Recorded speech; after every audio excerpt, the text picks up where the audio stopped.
Muy buenas tardes, bienvenidos a esta edición estelar de Extra Noticias. Muchísimas gracias por su compañía. Vamos de inmediato al detalle de las noticias más importantes que resumimos en nuestros titulares. Derrame de diésel del poliducto de Recope deja a 5 comunidades en el centro de Punta Arenas sin agua potable al menos hasta mañana. 10 de cada 100 vehículos registrados en nuestro país el mes anterior son eléctricos. Dejan libres a 5 policías de fuerza pública sospechosos de golpear y matar a un hombre mientras estuvo detenido en casetilla policial en Pavas. Magistrados de la Sala Constitucional frenan temporalmente la polémica tala de árboles de ciprés en el Tirol de San Rafael de Heredia. El término Asperger no debería usarse desde hace 12 años. Desde entonces todos los casos se contemplan dentro del trastorno del espectro autista.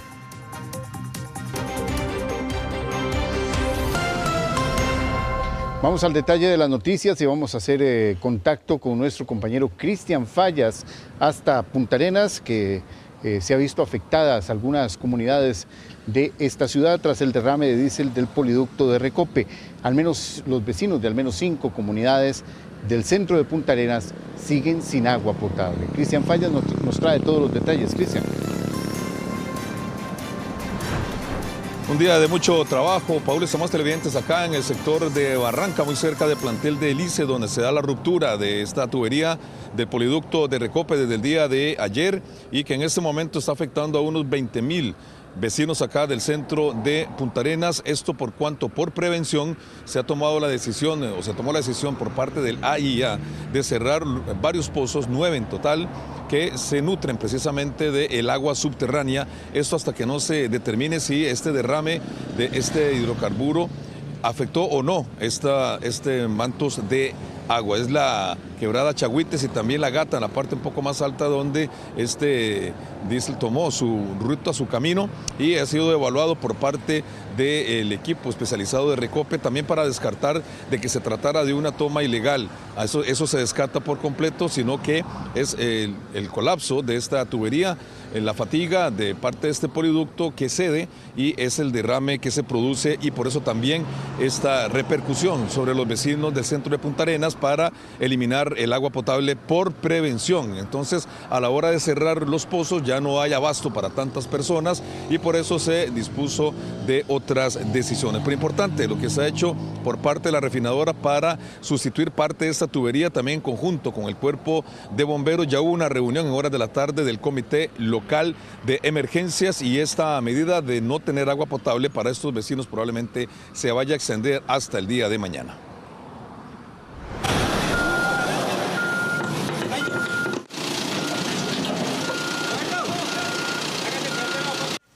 Mientras Recope hace lo suyo para reparar la tubería en Barranca, en el centro de Punta Arenas, el AIA dispuso de cisternas para abastecer al centro de la ciudad.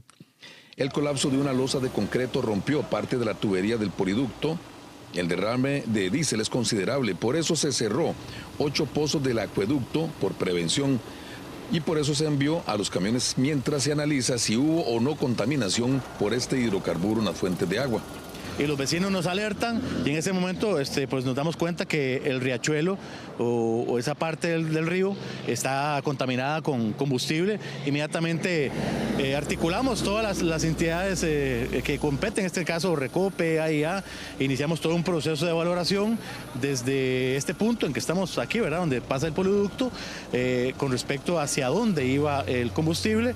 Hicimos un barrido de toda la quebrada La Gata, que se llama, hasta poder tener a ciencia cierta hasta dónde había parado o se había continuado. Dichosamente ya hoy en la mañana pues pudimos seguir con la valoración, a estar apoyando el tema con Recope. Consideramos que es una cantidad considerable, ¿verdad? Hay que recordar que una gota de diésel puede contaminar 100 litros de agua, entonces no es un aspecto menor, definitivamente es algo que tiene una complejidad y una importancia clara en este momento, pero posiblemente Recope tendrá esos datos en algún momento y los podrá compartir. La brigada de la refinadora trabaja desde este lunes junto a bomberos en el punto exacto de la ruptura de la tubería. Aún falta mucho por hacer. Tras una investigación técnica, determinamos que la causa del derrame en Río Barranca fue provocado por una ruptura en el poliducto, debido a que una losa de cemento que se construyó en la superficie dañó la tubería. Debemos enfatizar que el suministro de combustibles está asegurado. Aunque el poliducto en esa área permanece detenido por seguridad y para reparar la quebradura, nuestras previsiones operativas garantizan el abastecimiento sin interrupciones, incluyendo el suministro al aeropuerto Daniel Oduber. Los trabajos de reparación avanzan correctamente. Además, desde Recope desplegamos rápidamente al equipo de primera respuesta para la atención del incidente. El derrame en la quebrada La Gata en Barranca de Punta Arenas se debe analizar a fondo para saber con exactitud el alcance de este daño ambiental. Lo prometido es deuda. Tienen ustedes ahora imágenes de nuestro compañero Carlos Barquero en el centro de Punta Arenas con lo que es el abasto del agua potable a través de los cisternas, los barrios, comunidades. Estamos hablando de San Joaquín, del centro de Barranca, también Bonanza, Punta Arenas Centro y Libertad. Son las comunidades que se tienen que ver apoyadas por estos camiones de 10.000 litros de agua potable cada uno, que tenemos entendido son traídos cargados desde el sector de Miramar, de Punta Arenas, agua fresca, totalmente limpia, y así los vecinos están aliviando un poco este malestar que están sufriendo desde el día de ayer, cuando se da el reporte de esta fuga, de este derrame de diésel en el poliducto de Recope a la altura de Barranca, y que está afectando la parte baja acá en el centro de Punta Arenas. Importante, los vecinos, por supuesto, este vital líquido lo estaban esperando con ansias, y ya son varios los cisternas que van a estar haciendo esta ruta en estas 5 comunidades que les estábamos mencionando. Escuchamos a parte de los vecinos de este alivio que reciben una vez más los puntarenenses sufriendo por el corte del agua. Recordarán ustedes que ya hubo una contaminación y también hubo por inundaciones la ruptura de algunos sistemas de la IA que contaminaron precisamente lo que eran los tanques de captación. Ahora es este derrame que se tiene que descartar, tiene que hacerse un análisis, y ya tanto el AIA como Recope como el Ministerio de Salud tomaron muestras para descartar esta contaminación. Escuchamos a los vecinos. Sí, claro, ya son varias ocasiones en que el río se ha visto afectado, el cauce por combustibles. Estamos sin agua desde ayer en la noche, ya aquí aprovechando ahora para llenar los recipientes. ¿Cuántas horas entonces ya? ¿Como 12? ¿Más? Creo que más de 12 horas. Sí, no, aquí aprovechando para cocinar porque ya fue totalmente imprevisto y no se supo que se iba a cortar la reserva de agua. Sí, claro, es muy importante porque ya el agua es muy necesaria para todo, para la cocina, para las cosas personales, para el aseo. Es muy vital. Nos dimos cuenta hasta la noche. Anoche nos dimos cuenta y ya la quitaron. Y nos dijeron que hoy la ponían, pero no se sabe.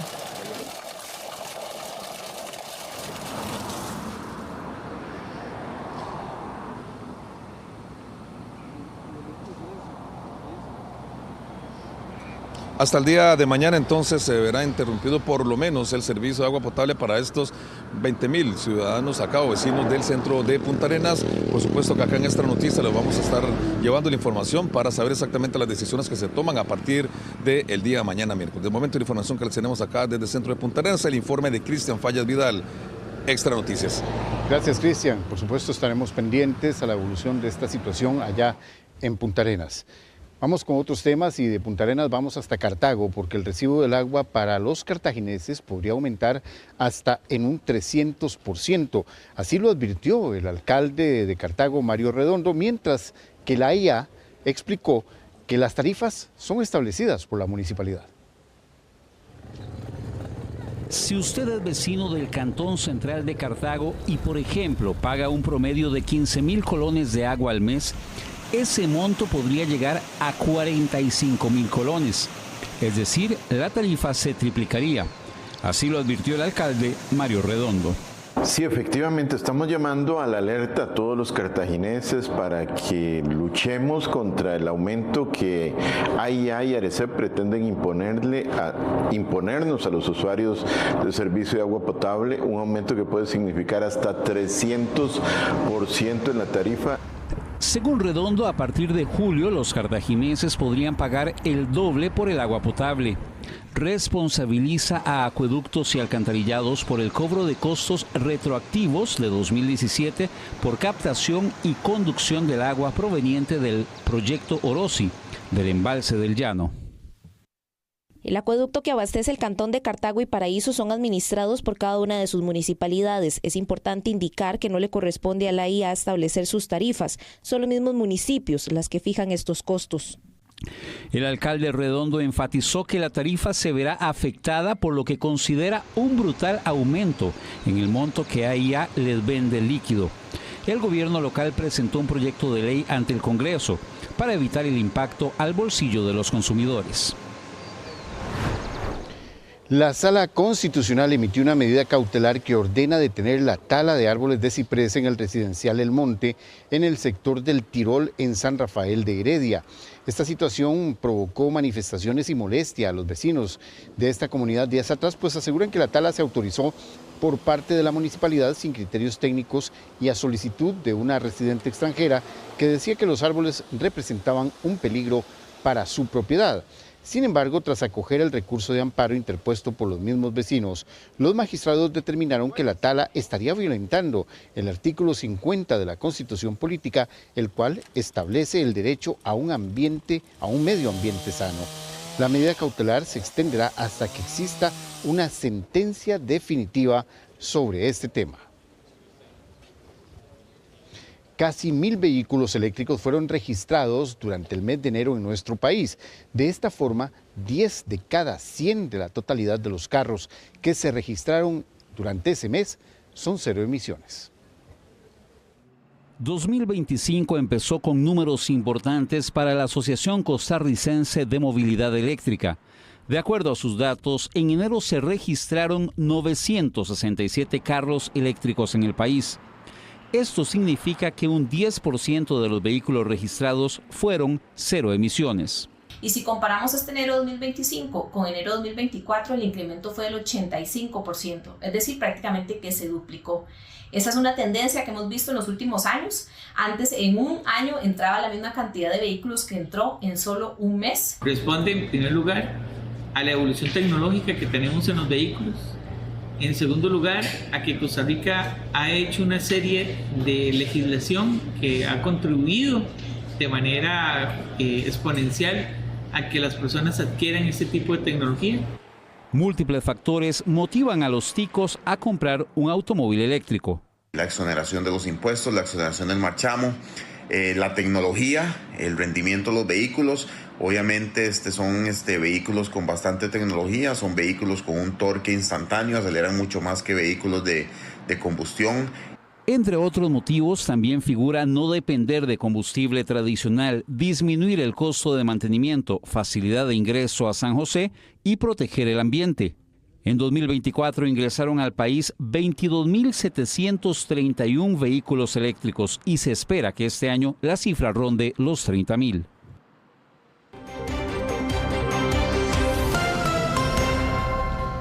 Los vecinos de La Unión en Cartago reaccionaron consternados al darse cuenta que un hombre tenía bajo cautiverio a su pareja sentimental y a sus hijos en ese cantón cartaginés desde hace aproximadamente 2 años. Las autoridades detuvieron al sospechoso la noche de este lunes. Así amaneció calle Naranjo en La Unión, luego de que oficiales de la fuerza pública detuvieran la noche de este lunes a un hombre que mantuvo en cautiverio a su pareja sentimental e hijos de 3 y 6 años en una habitación durante 2 años. Yo tengo años de vivir aquí y nunca me pasó por la mente que ese muchacho hiciera eso. Para mí fue nuevo, pero yo todavía no lo asimilo, no lo creo porque es imposible, ¿verdad? Pero ya ahí se dan cosas de cosas, ¿verdad? Así es que ya, y de hecho no sé qué motivo lo llevó a él a hacer eso, ¿verdad? Siendo una persona que tan conocida del pueblo, pero bueno, ya. Que en esta comunidad casi nunca se ve ese tipo de cosas y es extraño más bien para ver una cosa así, de ese tipo de magnitud. Los vecinos se sienten inseguros ante los acontecimientos. De ahí una inseguridad. Miedo, susto. Miedo, sí, y susto también. O sea, las dos cosas se sienten en eso. Las autoridades explicaron que a las víctimas las sometieron a restricciones severas sin acceso a teléfonos y a pocos alimentos. Por esa razón se hace el abordaje, se detiene a la persona, un masculino de apellidos Bond, se ha puesto a la orden del Ministerio Público para lo que corresponde, pero la familia ya se encuentra bajo la protección judicial. En el operativo también participó el Patronato Nacional de la Infancia, el INAMU, el Poder Judicial y el Ministerio de Educación Pública.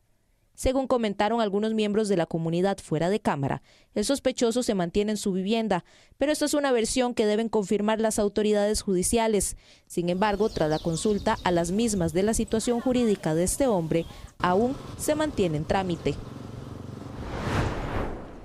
Bueno, este martes a las 2:40 de la tarde, un fuerte sismo sorprendió a los vecinos de Nicoya, en Guanacaste.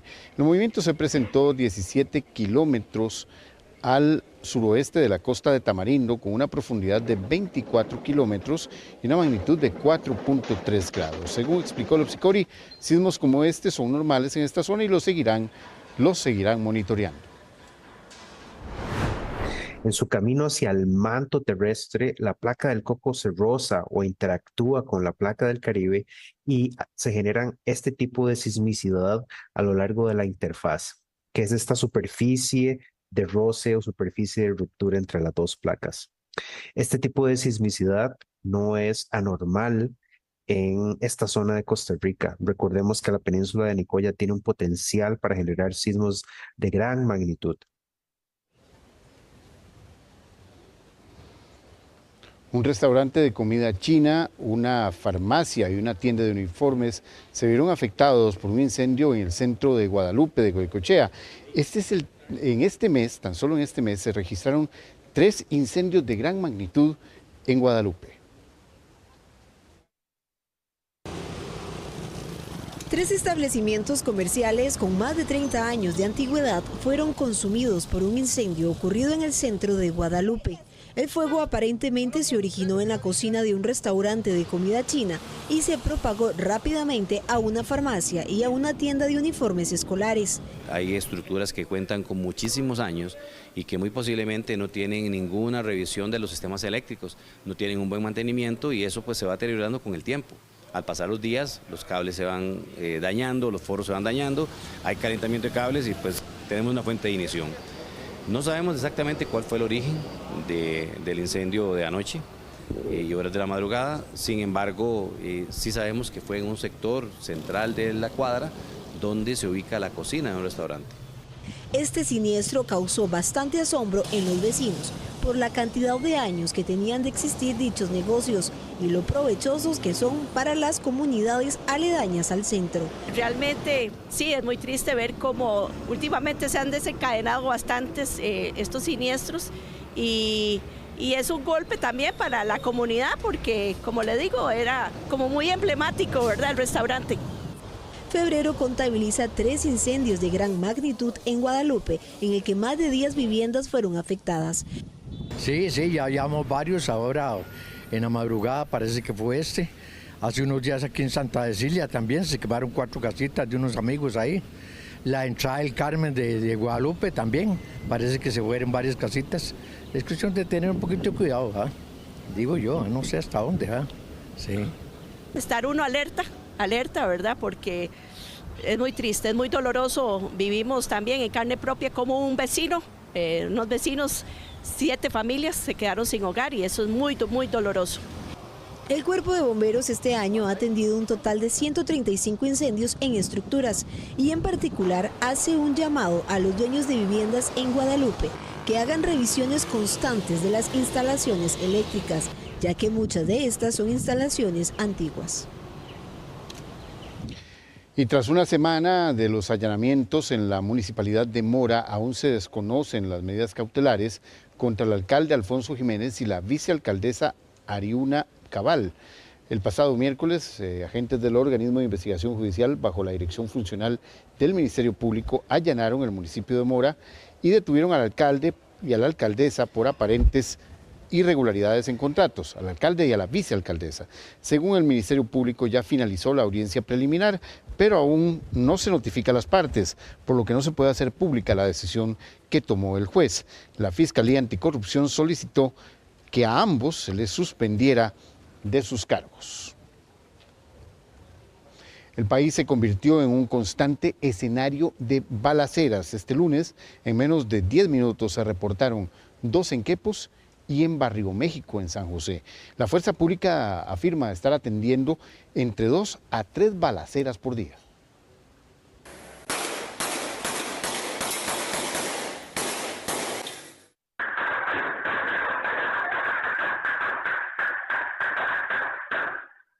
Costa Rica constantemente está siendo escenario de este tipo de enfrentamientos. El lunes por la noche, en menos de 10 minutos, se reportaron 2 balaceras, una en Quepos, donde 2 personas resultaron heridas. Una de ellas, un hombre que estaba esperando en la parada de un bus y quien aparentemente no tenía relación con la persona a la que le dispararon primero. La otra ocurrió en Barrio México. La víctima viajaba en una bicicleta cuando fue golpeado por un vehículo. El conductor se bajó y en apariencia le disparó en varias ocasiones en su pierna. Nosotros hemos identificado algunos distritos que tienen necesidades particulares en cuanto a temas de seguridad y hacia ahí orientamos los esfuerzos.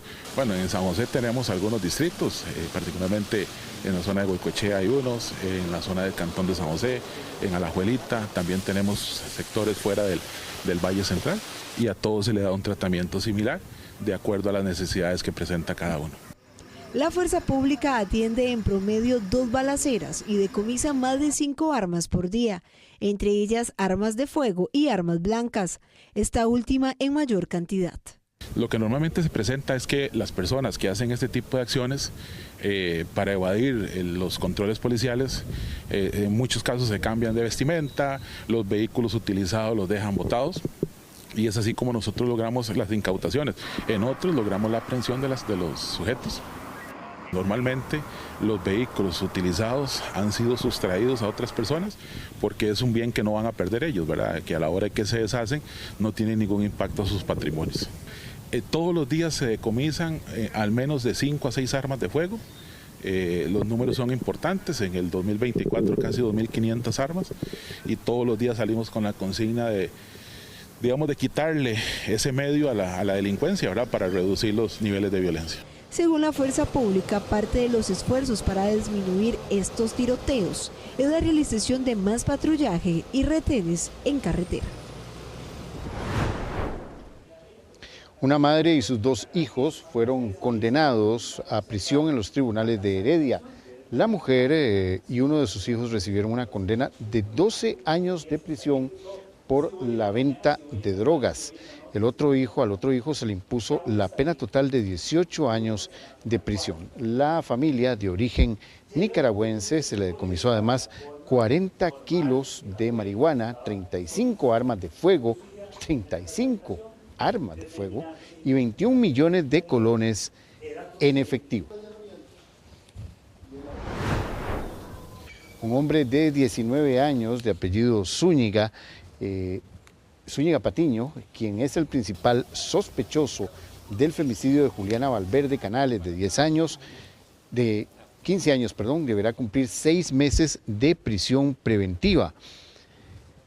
Los hechos se dieron el pasado sábado en horas de la mañana en Chomes de Punta Arenas, cuando Zúñiga accionó el arma contra la menor de edad y le disparó en la cabeza. Versiones de los vecinos revelaron que la adolescente era la pareja sentimental del joven y en apariencia recibió agresiones por parte de él en varias ocasiones tras 3 meses de relación. Y la mañana de este lunes, un conductor ingresó con su vehículo hasta un centro comercial en Huachipelín de Escazú. En esta acción atropelló a una mujer y el carro terminó incrustado dentro de un local comercial. El incidente se presentó a las 11 de la mañana aproximadamente en Huachipelín de Escazú. El vehículo quedó dentro de una tienda de dispositivos electrónicos. La víctima, la mujer atropellada, fue trasladada a un centro médico y según se reporta, su condición es estable.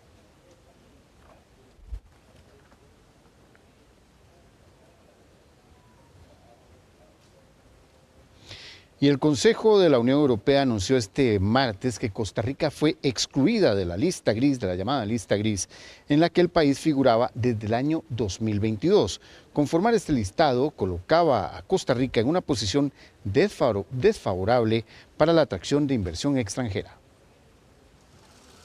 La decisión se tomó en el marco de la reunión del Consejo de Asuntos Económicos y Financieros, instancia que evalúa el cumplimiento de estándares de transparencia fiscal e intercambio de información con otras jurisdicciones.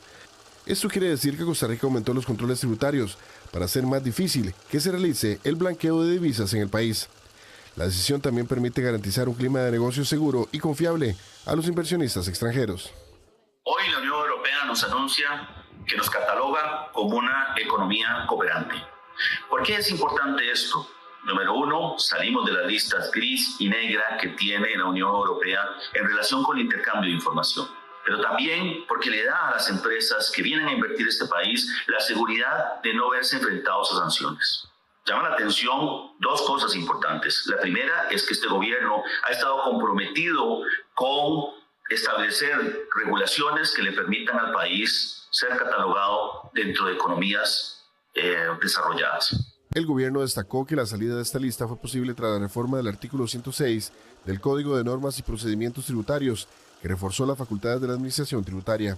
Dicha reforma fortaleció significativamente las facultades de esta administración. La famosa lista gris que publica la Unión Europea en conjunto con el G7 y con países norteamericanos es simplemente una lista de países que a criterio de los países desarrollados no colaboran con la investigación fiscal, con la evasión fiscal, con la legitimación de capitales y demás. En otras palabras, es una lista de paraísos fiscales con los cuales no se recomienda hacer negocios de país a país. Costa Rica ya tenía cerca de 8 o 10 años de ser parte de esta lista, ya que teníamos cerca de 10 años de no establecer ninguna política o ninguna ley que favoreciera la transparencia comercial en cuanto a inversiones en el país. Sin embargo, las últimas leyes aprobadas por la Asamblea Legislativa han hecho que salgamos de esta lista de paraísos fiscales y que nuevamente entremos a la lista de países con los que se recomienda hacer negocios. Las autoridades fiscales señalaron que Costa Rica sigue en proceso de evaluación ante el Foro Global de Transparencia e Intercambio de Información de la OCDE para medir la efectividad de la normativa vigente.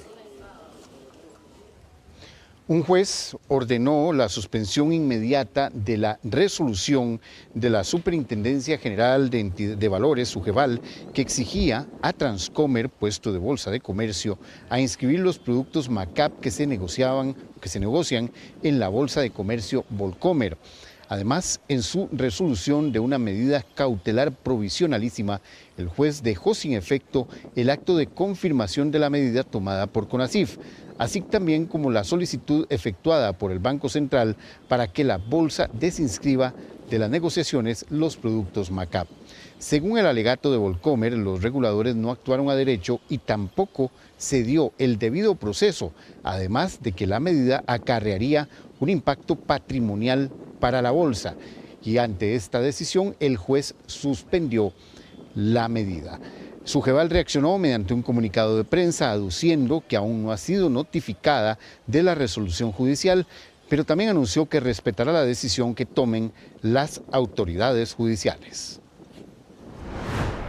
Efectivamente, en Volcomer nos vimos obligados a interponer medida cautelar, misma que fue acogida y que ordena la suspensión inmediata de la resolución de SUGEVAL R47-2024, avalada por CONACYF, a la vez que la solicitud del Banco Central para impedir la negociación en esta bolsa de comercio. Creemos que la actuación de reguladores no ha estado a derecho y no se ha seguido el debido proceso. Con esta resolución nos sentimos satisfechos. La decisión tomada por el juez no solo protege a la bolsa por el impacto patrimonial, protege proactiva y diligentemente los mejores intereses de terceros y vela por la estabilidad del mercado financiero. A pesar de que se sigue hablando del Asperger, este término no es el correcto, incluso ya no debería de estarse usando. Actualmente los profesionales insisten en la importancia de apoyar a todas las personas dentro del espectro autista sin darles una etiqueta. Nuestra compañera Milagro Torres nos amplía desde nuestra sala de redacción. Milagro. Desde hace 12 años, el síndrome Asperger no debería de utilizarse. Esto dicen los expertos. ¿Por qué? Porque ahora todo se engloba dentro del trastorno del espectro autista para evitar etiquetas. ¿Cuáles son algunas de las características que tienen niños y adultos con antes llamados Asperger? Bueno, las dificultades de interacción social. Son aquellas personas que se les dificulta, por ejemplo, tener conversaciones cara a cara.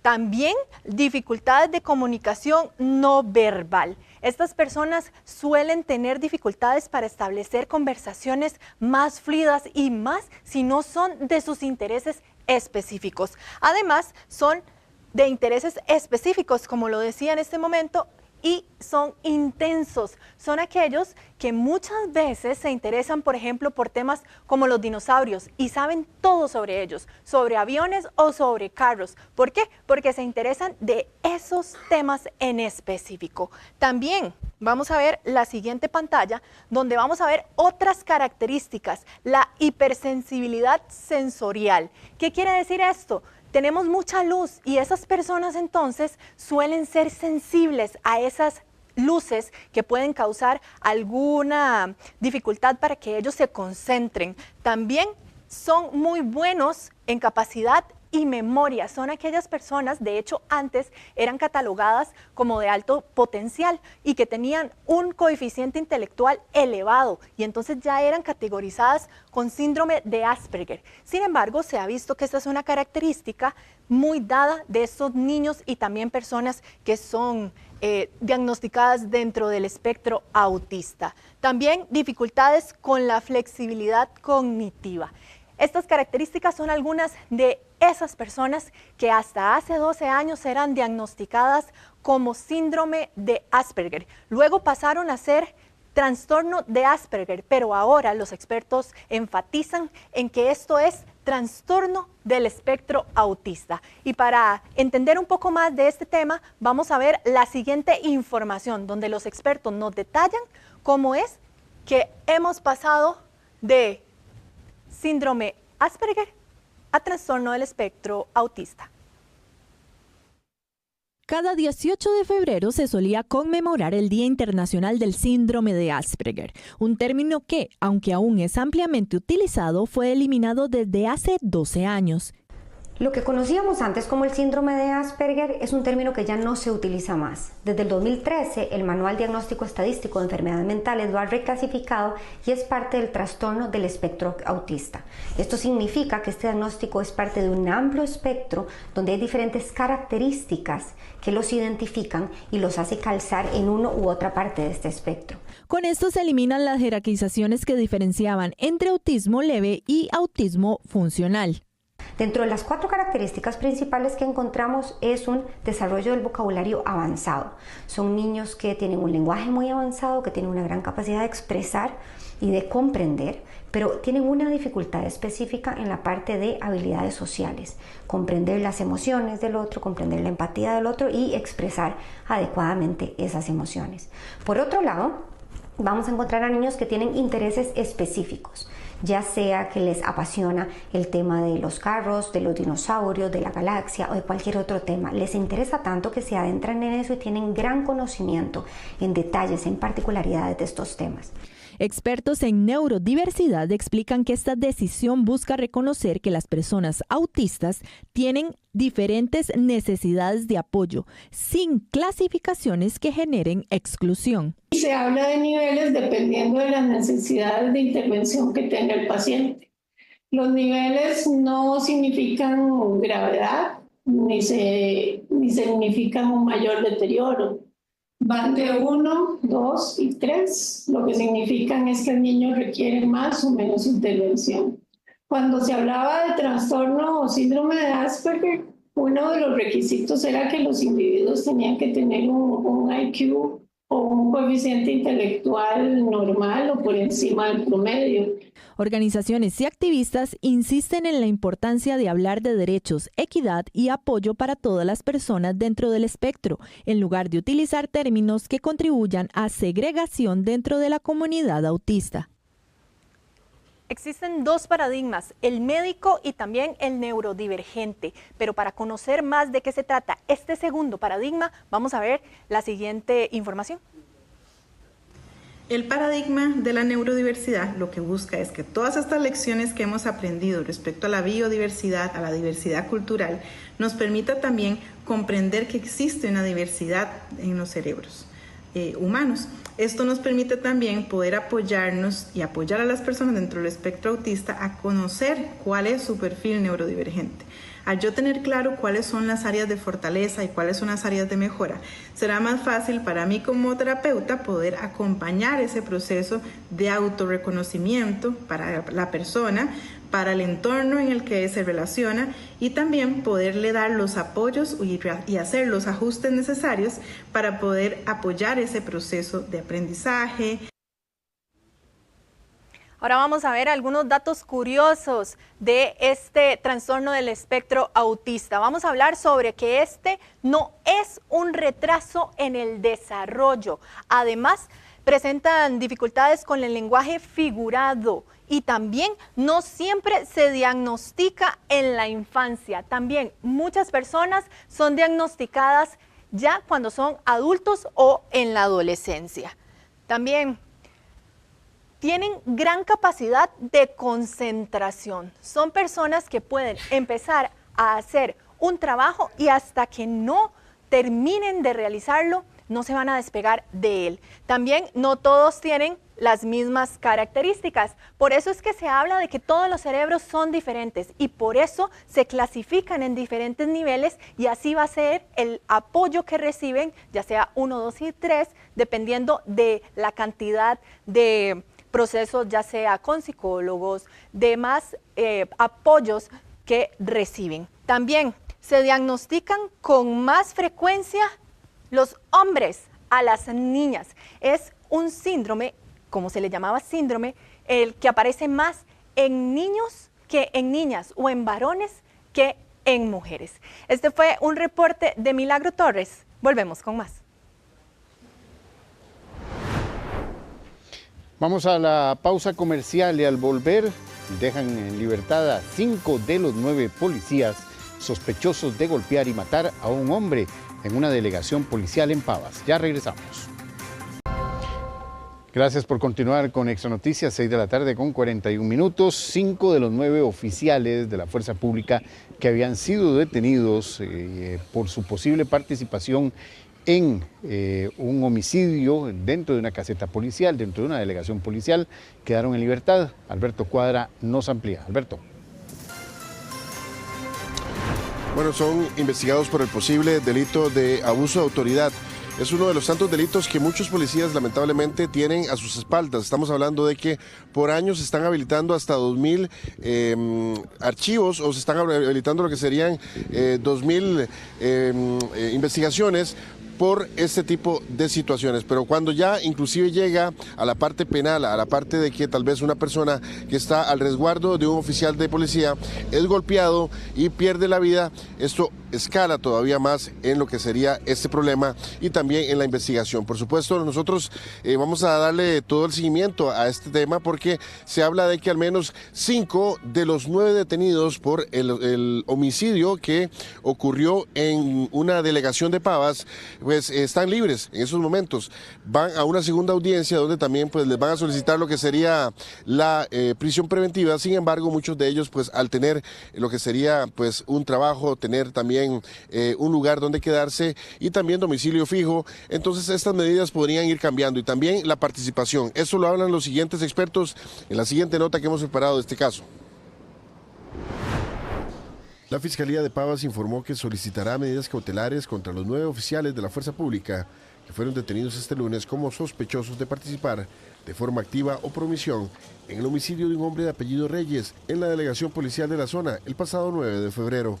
Cuando el Ministerio Público solicita medidas cautelares distintas a la prisión preventiva, probablemente es porque ha llegado a analizar temas de peligros de fuga, peligros de obstaculización, reiteración delictiva, y ha llegado a la conclusión de que los imputados pueden estar sujetos al proceso sin necesidad de mantenerse en prisión.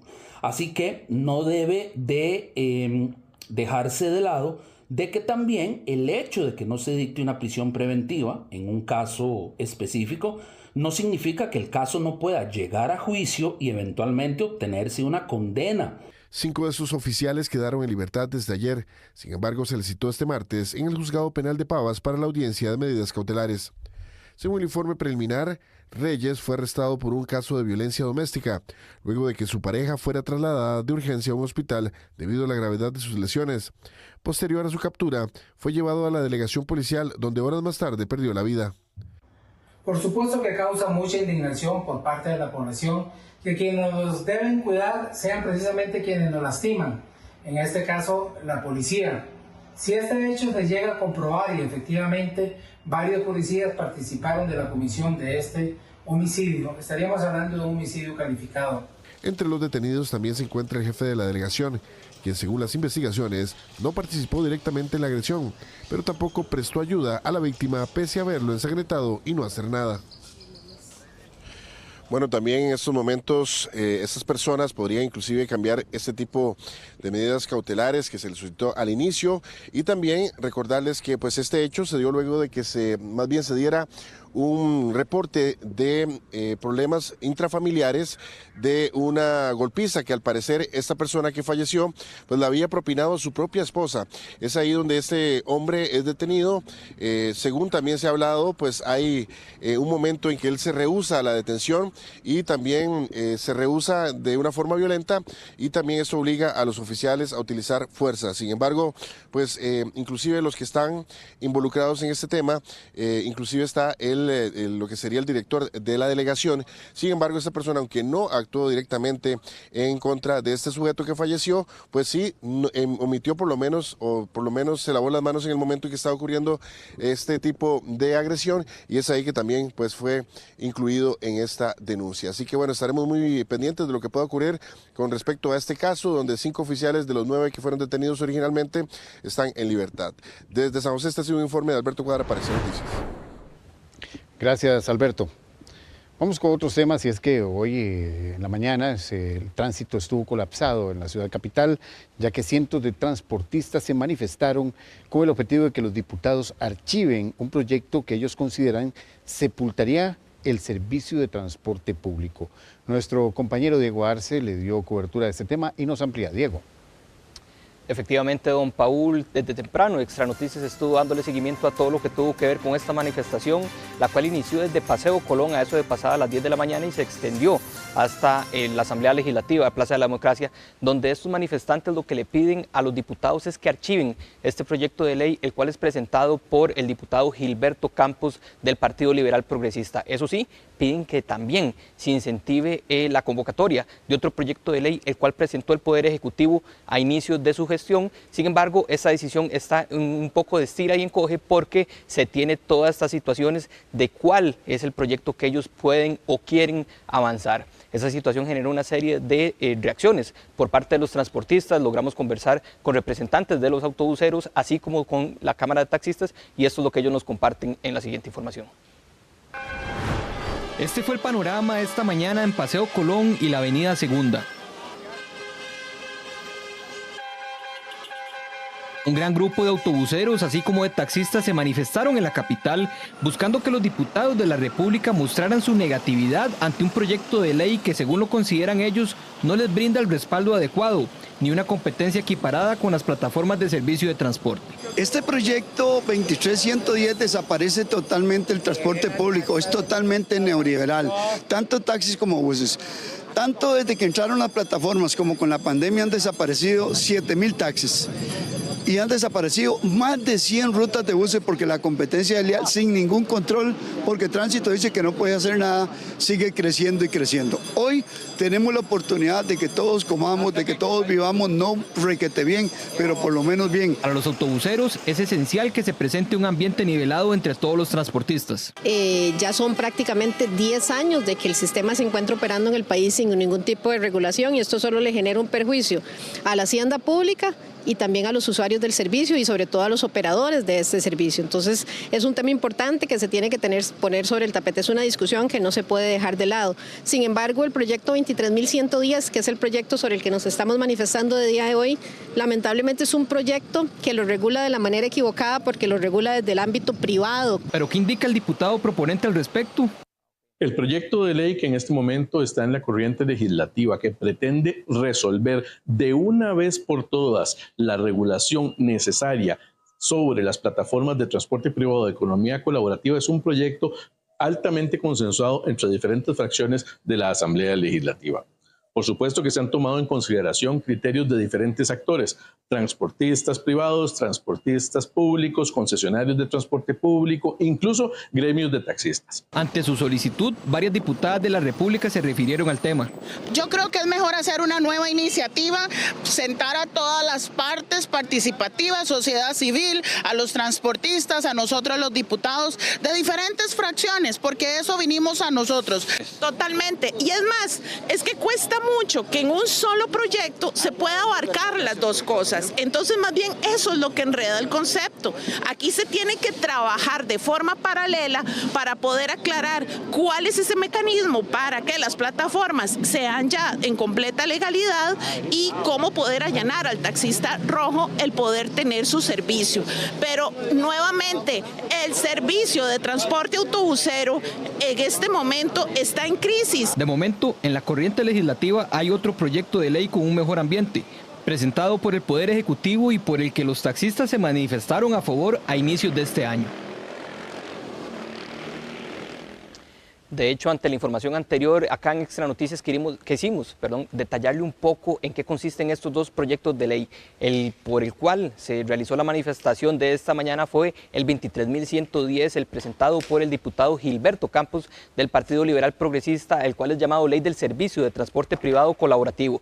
Dentro de sus principales hallazgos está que es una libre prestación de servicios de transporte privado. ¿Esto qué es lo que quiere decir? Que queda a la libre quien se quiera inscribir mediante una plataforma tecnológica y así poder brindar dicho servicio. Regulado sería, eso sí, solamente por las empresas, por las plataformas que ahorita están operando, las conocidas como Uber, Didi, InDriver, entre otras, por lo cual esto viene a dejarle la responsabilidad directamente a las plataformas. También en caso de que los taxistas que están siendo considerados en dicha ley quieran realizar una solicitud de incremento de tarifas, depende directamente de la empresa para la cual están brindando el servicio de plataformas para que este incremento sea analizado. Por su parte, también otro aspecto que se brinda acá es el de las plataformas, autorizan a los conductores. En este caso, ellos son quienes dan el aval para que el conductor pueda realizar las distintas operaciones y pueda así conducir, y también no se menciona a los conductores con causa de índole sexual. Ese es un tema muy importante porque sabemos que se han presentado temas de inseguridad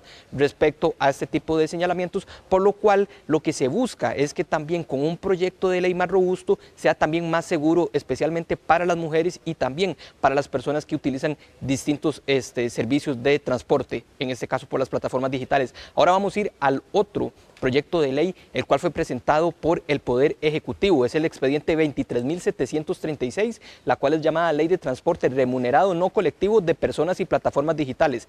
Este proyecto de ley fue por el cual a inicios de este año fue la primera manifestación que realizaron los taxistas, en los cuales ellos pedían que ojalá se convocara cuanto antes, porque lo que quieren es que se regule cuanto antes dicha solicitud.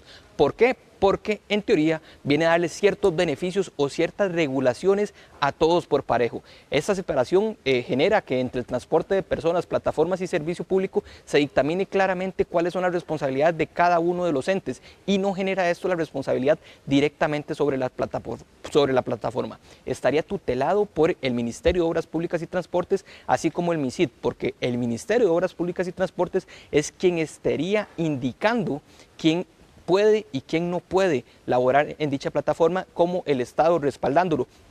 Mientras que el MISIT es quien vendría a tutelar todo lo que tiene que ver con el servicio de las aplicaciones, en este caso las plataformas de servicio de transporte. El precio tiene tres modalidades: el que indica la plataforma, un servicio dual, el cual viene a ser manejado por lo que conocemos ahora como las Marías, las cuales serían ahora ajustadas por algunas de estas dos partes, en este caso tanto taxistas como también el socio colaborador, y también negociado, que es como lo que se genera ahorita en una de las aplicaciones, por así decirlo, como InDriver, que se da un estira y encoge entre ambas partes para llegar así a un acuerdo. Y también la persona debe ser autorizada por el Ministerio de Obras Públicas y Transportes. En el otro caso, anteriormente era autorizado directamente por el encargado de la plataforma o las distintas plataformas para las que se estuvieran desarrollando el servicio, y se menciona en este caso que no pueden conducir personas que hayan tenido temas y hayan sido tratados por conductas, en este caso de índole sexual. Muy importante también, el proyecto 23.110 le genera a que sean los encargados de la plataforma ellos quienes tengan que manejar directamente el uso de los datos y la información, mientras que este presentado por el Estado se lo genera directamente a que el Estado y el MOP sea quien se encargue de manejar dichos datos. Gracias, Diego, por el detalle de esta información. Vamos ahora hasta la Asamblea Legislativa, donde Rolando Rivera nos va a contar sobre los cuestionamientos que se siguen haciendo a la exministra de Educación, Ana Catarina Müller, esta vez en la Comisión de Niñez, Juventud y Adolescencia de la Asamblea Legislativa. Rolando. Correcto, Paul. El pasado 30 de enero la señora Ana Catarina Müller renunció a su cargo como ministra de Educación, pero todavía su gestión continúa generando controversia acá en la Asamblea Legislativa. Hoy en la Comisión de Niñez, Juventud y Adolescencia se tocó el tema sobre las guías de afectividad y también el tema del desinterés por los aspectos tecnológicos en cuanto al sistema educativo. Y bueno, pues también se tocaron temas que son un poco más sensibles, como de que generaba cierto temor según una de las integrantes del movimiento, Mauro Fernández. Así es que vamos a escuchar la información. Para transferencias. Luego de 19 días de dejar su cargo como ministra de Educación, el nombre de Ana Catarina Müller sigue latente ante la crisis en el sistema de educación, según los diputados de la Comisión de Niñez, Juventud y Adolescencia de la Asamblea Legislativa. Representantes del movimiento Mauro Fernández criticaron las decisiones del desinterés ante los programas tecnológicos y las guías de afectividad y sexualidad. Para mí es sumamente molesto, después de conocer el impacto negativo que ha significado este retroceso en la educación tecnológica, el visualizar cómo la vetada exministra Müller salva de sanción a la exjefa de recursos tecnológicos y ver que una de las últimas decisiones que toma la exministra Catarina Müller como ministra de Educación fue ordenar el archivo de la investigación administrativa que se seguía contra la exdirectora de Recursos Tecnológicos. La inoperancia que se manejaba dentro del ministerio, donde la misma ministra afirmaba que no entregar dispositivos a estudiantes evitaba la adicción a la tecnología. Ante los cuestionamientos, la señora Carla Salguero reconoció que existían presiones para guardar silencio ante estas decisiones. Si no quiero mencionar porque esta no es el llamado, pero acaban recientemente de cerrar otro programa que tiene que ver con la afectividad y se cierra el programa pero no la asignatura. Entonces los docentes están asignados a asignatura pero sigue el programa cerrado. ¿Y esto qué significa? Bueno, no hay transiciones, no hay una preparación y adicionalmente sí, los docentes no han podido tener. Le voy a preguntar, usted usó la palabra temor. ¿Cómo instrumentalizan ese temor? ¿Y quién lo hace? El temor lo instrumentalizo desde el silencio y la incapacidad de muchos sectores de hablar. Pero alguien tiene que administrar ese temor dentro de la institución. Alguien tiene que decir si hablan tal cosa, si no se alinean tal otra, quién y cómo lo hacen. Bueno, para nadie es un secreto, o tal vez sí, que ha habido decisiones unilaterales que se debieron implementar durante... ¿De parte de quién? De los jerarcas o la jerarca. ¿Quiénes? ¿Quiénes? La exministra. ¿Es ella? Creo que la exministra tuvo en su momento esa posición. Bingo. Gracias. La comisión tomó la decisión de convocar la próxima semana a los representantes del CONESUB para conocer cómo se gestionan las soluciones para mejorar la educación costarricense. Bueno, las quejas y señalamientos contra el Ministerio de Educación Pública continúan, recién iniciando este curso lectivo, y es por eso también que se tomó la decisión de convocar a comparecencia la próxima semana a las autoridades del CONESUB, también para conocer cuáles son las estrategias a implementar durante este año 2025 para mejorar la calidad de la educación en nuestro país. Desde la Asamblea Legislativa es un reporte de Rolando Rivera para Extra Noticias. Gracias, Rolando. Con esta información ponemos punto final a esta edición de Extra Noticias. Muchísimas gracias por su compañía. Recuerde que a las 9 de la noche le traeremos mucha más información. Muy buenas noches.